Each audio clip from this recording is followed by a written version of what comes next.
à tous, j'espère que vous allez bien. Alors aujourd'hui on va revoir un petit peu la proportionnalité. Alors j'irai pas plus loin sur ce chapitre mais on va revoir tout ce qu'on a déjà vu. Comme ça on pourra copier la leçon et finir, parce que là on est au milieu d'une séance. Comme ça on finit la séance, on copie la leçon et je vous réexplique un petit peu. D'accord ? Alors je vous avais demandé de prendre le livre sur le numéro 9, page 73. C'est bon ? Tout le monde a le livre page devant lui. Voilà, ben on y va. Ok, donc cet exercice, normalement, vous l'avez déjà fait la semaine dernière, d'accord? Mais je vais revenir dessus, parce que j'avais eu pas mal de questions, pour que tout le monde l'ait bien compris. Donc je relis. Arthur a acheté 2 brioches et payé 2 euros. Combien aurait-il payé pour l'achat de 4 brioches, de 6 brioches ou de 8 brioches? Alors, pour résoudre ce genre de problème, en proportionnalité, de toute façon, dès qu'il y a un problème, il faut forcément passer par un tableau. D'accord? Il faut mettre toutes les données dans un tableau. On a déjà fait le chapitre avec les tableaux, d'accord, à Noël. Donc maintenant, tout le monde est capable de créer un tableau et de mettre ses données dans le tableau. D'accord? Là, on a 2 indicateurs dans le tableau. D'accord? On a 2 données, le nombre de brioches et le prix. Ok? Donc, moi je l'ai déjà tracé. Donc, on a notre tableau, le nombre de brioches et le prix. Jusque-là, tout va bien. Donc là, je l'ai bien mis en 2 lignes. Prenez l'habitude de toujours le mettre que sur 2 lignes, comme ça on aura toujours le même point de repère. Ok, vous le mettez toujours sur 2 lignes, il y aura toujours pour l'instant que 2 indicateurs, peut-être plus tard un peu plus, mais pour l'instant il y aura toujours que 2 indicateurs. D'accord? Donc en CM1, CM2, il y aura toujours que 2 indicateurs, donc le nombre et un prix ou un poids ou je ne sais quoi. D'accord? Ok, alors on y va. Donc il a acheté 2 brioches et il a payé 2 euros. Donc le prix en euros. Est-ce que ça va pour tout le monde jusque-là? Très bien. Et là, on veut savoir combien il aurait payé pour 4 brioches, pour 6 brioches et pour 8 brioches. Ok pour tout le monde? Super. Alors là, on va voir un nouveau terme. Alors, je vous l'avais déjà expliqué, mais je pense que je n'avais pas mis le mot. C'est pour ça que je vous fais la vidéo dessus. D'accord? Donc, alors là, on va voir par combien est-ce qu'on doit multiplier la ligne du haut pour arriver à la ligne du bas. Ok, alors par combien on doit multiplier ou diviser? Ok, parce qu'on a déjà vu, je vais arrêter de dire ok quand même. Alors, on a déjà vu qu'on pouvait utiliser que la multiplication ou la division. Donc, on n'a pas le droit d'utiliser ni la soustraction, ni l'addition. D'accord? Donc, on doit voir par combien on va multiplier la ligne du haut ou diviser pour arriver à la ligne du bas. D'accord? Pour ça, on va regarder donc de quel chiffre, de quelle case est-ce qu'on va pouvoir partir. Alors ici, on voit qu'ici, on a les 2 cases de rempli. Ok? Donc là, hop, je les entoure parce que ici, ça va être facile de partir d'ici. Là, on ne va pas pouvoir parce que de 4, je vais multiplier 4 pour arriver à quel nombre? Eh bien, on ne sait pas, justement, on ne le connaît pas, on le cherche. 6, c'est pareil, 8, c'est pareil, vous comprenez? Ici, on ne les a pas, les cases. Donc on ne va pas pouvoir s'en servir. Par contre, ici, on va pouvoir se servir de cette case-là, de ces 2 cases-là. Et donc, on va se demander 2 multiplié par combien? Ça fait 2. Donc 2 fois 1, effectivement, ça fait 2. Donc là, j'ai multiplié par 1.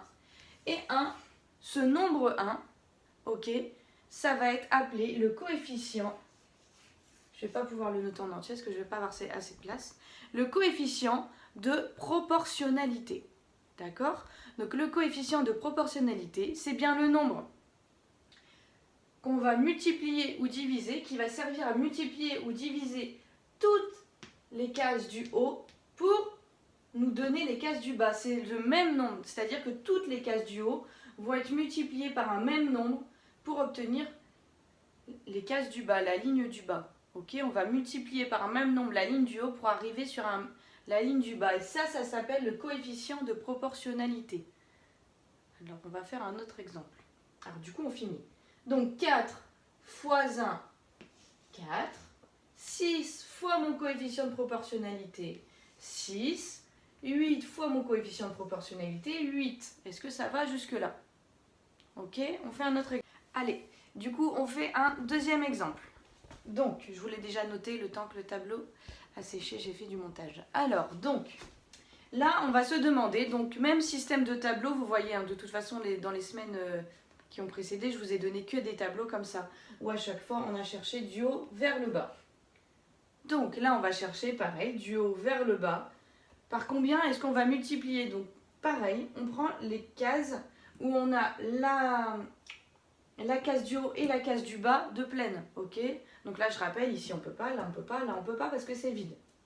Donc on peut ne s'intéresser sur ce tableau-là que ici.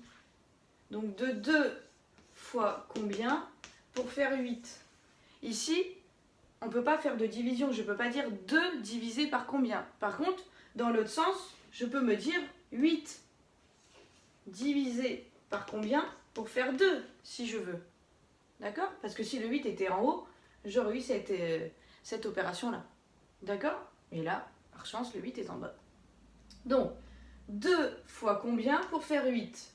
2 fois 1, 2, 2 fois 4, 8. Magnifique, ça tombe juste. 2 fois 4, 8. Donc, hop, mon coefficient de proportionnalité est ici. Alors attention, ici, à chaque fois, ce sont bien des situations proportionnelles. C'est donné dans l'énoncé. C'est pour ça qu'à chaque fois, il n'y a qu'une seule case et on vous lui dit directement que les situations sont proportionnelles. Ok? Parce que vous vous souvenez, la première séance, justement, on devait trouver si c'était proportionnel ou non. Là, on le sait directement que c'est proportionnel. C'est pour ça qu'il n'y en a qu'une seule de case de rempli et on vous demande directement de trouver le coefficient. Ok? Donc là, du coup, on a notre coefficient 4. Une fois que c'est ça, bah facile, il n'y a qu'à remplir. 5 fois 4, 20. 7 fois 4, 28. C'est parce que je vous laisse réfléchir en même temps, hein. 3 fois 4, 12. Ok? Et s'il y en a qui veulent s'amuser à faire dans l'autre sens, et ben vous partez du bas et vous faites diviser par 4. 8 divisé par 4, 2. Et après, par contre, là, on n'aurait pas pu compléter parce qu'on avait les cases vides. Donc là, par contre, on était obligé de partir du haut vers le bas. Est-ce que ça va pour ce coefficient de proportionnalité? J'espère que c'est un peu plus clair. Donc là, on s'intéresse que sur des tableaux à 2 lignes. On prend la ligne du haut et on regarde pour pouvoir multiplier, pour arriver, on regarde par combien c'est multiplié pour pouvoir compléter la ligne du bas. D'accord? Donc là, vous me copiez la leçon, elle n'est pas très longue du tout, hein, du coefficient de proportionnalité dans votre cahier de maths, partie problème. Et ensuite, je vous ai juste donné un seul problème, où là, il va falloir refaire un tableau comme ça, pour voir si vous avez compris. D'accord? Si vous n'avez pas compris, surtout, soit on commente la vidéo, soit on me met un mail. Ok? Allez, bon courage!